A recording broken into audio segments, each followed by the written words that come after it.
मुअज़्ज़ज़ सामीन किराम, अस्सलामु अलैकुम वरहमतुल्लाहि वबरकातुहू। नहमदुहु व नुसल्ली अला रसूलिहिल करीम। अम्मा बाद, फ़अऊज़ु बिल्लाहि मिनश शैतानिर रजीम। बिस्मिल्लाहिर रहमानिर रहीम। गुज़िश्ता नशिस्त के अंदर हमने बताया था कि फ़र्ज़ किसे कहते हैं और फ़र्ज़ का हुक्म क्या है।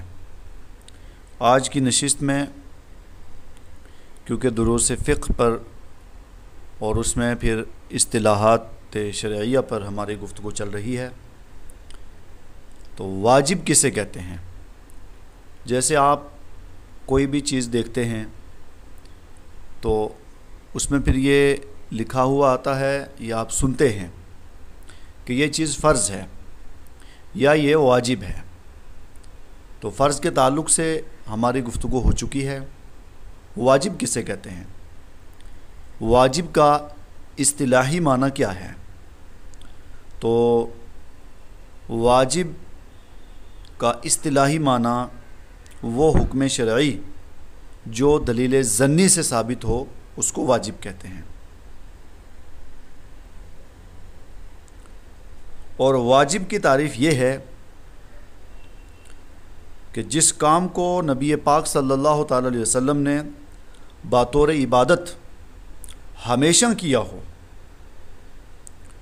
और उसके तर्क पर आपने इनकार किया हो और उसके तर्क पर फिर आपने वईद भी फरमाई हो, यानी उसके तर्क से नबी पाक सल्लल्लाहु अलैहि वसल्लम ने मना फरमा दिया हो कि आप इसको तर्क नहीं कर सकते, आपने ये करना ही करना है, और ना करने की सूरत में उस पर आपने वईद भी फरमा दी हो, उसको डरा दिया, बताया कि अगर आप ये काम नहीं करेंगे तो आपको अज़ाब होगा, सज़ा होगी, उस पर वईद भी फरमा दी हो, तो उसको वाजिब कहते हैं। तो माना यह हुआ कि एक वो काम है कि जो मिन जानिबिल्लाह है और दूसरा वो काम है कि जो नबी पाक सल्लल्लाहु अलैहि वसल्लम ने किया, और वो भी फिर ऐसा काम कि जिसको नबी पाक सल्लल्लाहु अलैहि वसल्लम ने हमेशा किया हो, कभी उसको ना छोड़ा हो, बल्कि हमेशा उस काम को आपने किया हो, और उस काम के छोड़ने पर नबी पाक सल्लल्लाहु अलैहि वसल्लम ने वईद फरमा दी हो कि अब आप इस काम को छोड़ नहीं सकते, और छोड़ने से इनकार कर दिया, और जो उस काम को यानी आप उसको छोड़ नहीं सकते, और अगर छोड़ दे तो बंदा अगर छोड़ दे तो उस पर आपने उसको वईद भी फरमा दियो, तो उस काम को वाजिब कहते हैं। और वाजिब का हुक्म ये है कि वाजिब को जो बजा लाएगा उसको सवाब मिलेगा, और वाजिब को जो छोड़ देगा तो वाजिब को छोड़ने की सूरत में बंदा सख्त गुनाहगार होगा और अज़ाब का मुस्तहिक होगा। वाजिब की मिसाल, तो वाजिब की मिसाल में जैसे जमात के साथ नमाज अदा करना, तो ये वाजिब है।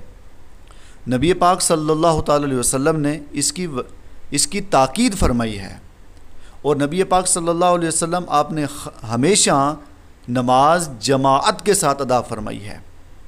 अब जो आदमी जमात के साथ नमाज को तर्क कर दे तो उस पर नबी पाक सल्लल्लाहु अलैहि वसल्लम ने सख्ती के साथ वईद फरमाई और सख्ती के साथ मना किया कि आप जमात को नहीं छोड़ सकते, आपने नमाज जमात के साथ अदा करनी है।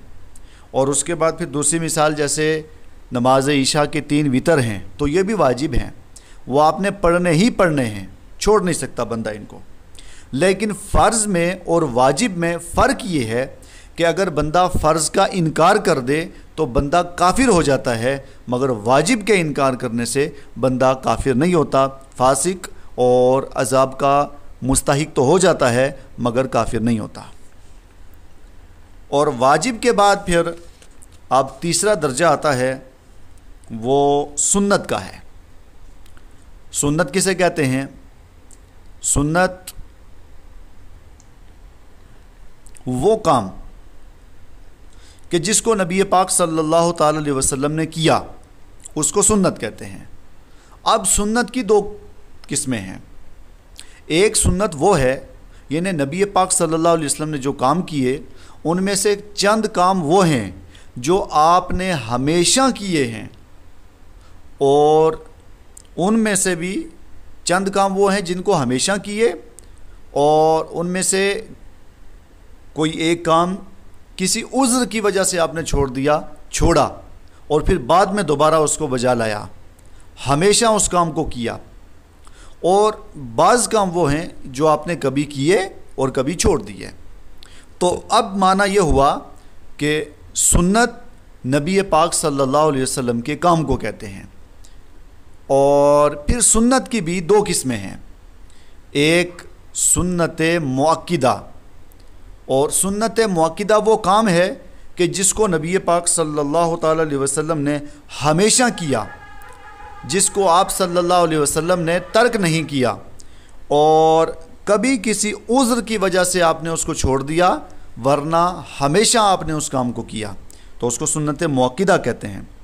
اور سنت مؤکدہ اس کا حکم یہ ہے کہ سنت مؤکدہ اس کو اگر بغیر کسی عذر کے بندہ چھوڑ دے گا تو بغیر کسی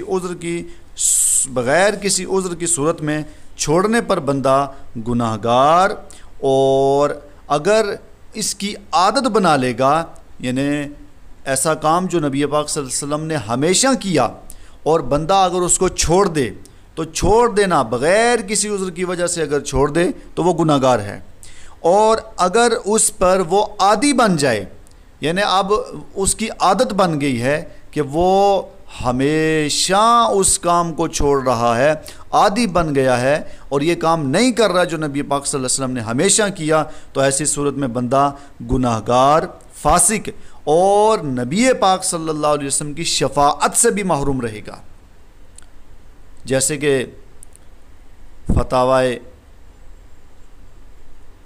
کہ در المختار فتاوی شامیہ کے اندر بھی یہ موجود ہے. اور دوسرا پھر نبی پاک صلی اللہ علیہ وسلم کا وہ کام کہ جو آپ نے کبھی کیا اور کبھی چھوڑ دیا بغیر کسی عذر کے اور بغیر کسی وجہ کے، آپ نے وہ کام کیا اور پھر چھوڑ دیا، تو اسے سنت غیر مؤکدہ کہتے ہیں. اور سنت غیر مؤکدہ اس کے لیے یعنی وہ کام جو نبی پاک نے کبھی کیا اور کبھی چھوڑ دیا، بغیر عذر کے چھوڑ دیا، اس کو سنت غیر مؤکدہ کہتے ہیں. اب اس کا حکم یہ ہے کہ اگر بندہ وہ کام کرے گا تو ثواب ملے گا، اور بندہ اگر نہیں کرے گا تو وہ گناہگار اور عذاب کا مستحق نہیں ہوگا. اور سنت غیر مؤکدہ کے بعد پھر اب اصطلاحات شرعیہ میں سے ایک اصطلاح آتی ہے مستحب کی. مستحب کسے کہتے ہیں؟ وہ کام کہ جس کو نبی پاک صلی اللہ تعالی علیہ وسلم نے کبھی کیا. اب وہ کام اگر کبھی سرکار علیہ الصلوۃ والسلام نے کیا اور سلف الصالحین نے اس کام کو پسند کر لیا، یعنی نبی پاک صلی اللہ علیہ وسلم آپ نے ایک جگہ ایک مقام پہ آپ نے وہ کام کیا اور سلف الصالحین نے اس کام کو پسند کر لیا، تو اب یہ مستحب کا درجہ ہے، یعنی مستحب ہے وہ. اور اس کا حکم یہ ہے مستحب کا کہ اگر بندہ مستحب کام کرے گا تو وہ ثواب کا مستحق ہوگا، اس کو ثواب ملے گا، اور اگر نہیں کرے گا تو بندہ گناہگار نہیں ہوگا. اب اس کے بعد انشاءاللہ دوسری نشست کے اندر ہم یہ بیان کریں گے کہ حرام کسے کہتے ہیں، مکروہ تحریمی کسے کہتے ہیں، مکروہ تنزیہی کسے کہتے ہیں، اور اس کے بعد پھر مباح کسے کہتے ہیں وغیرہ، جو چند ایک اور اصطلاحات ہیں انشاءاللہ وہ دوسری نشست کے اندر ہم آپ کی بارگاہ میں پیش کریں گے. اللہ رب العزت ہم سب کو حسن عمل کی توفیق فرمائے.